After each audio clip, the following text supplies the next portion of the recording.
Yeah, man. Yeah, so Joshua's programming episode 8 of the HTML tutorial. I'm going to go over in this tutorial how you can remove the underline in your list items, right?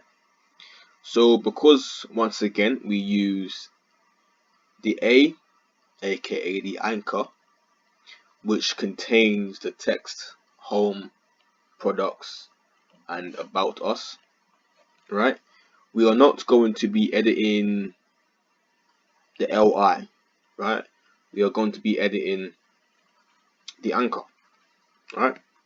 Because that's what holds this underline default, if you will, right? So what you want to use, you want to be editing the anchor like that. So you're going to use your anchor selector in this sense, and all you have to do is type in text decoration and set it to none.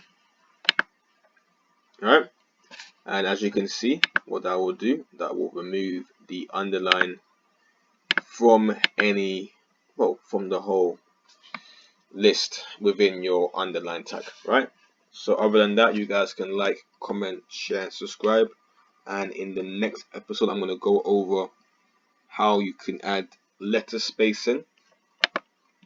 Yeah, letter spacing and a transition in terms of seconds in CSS. Peace out.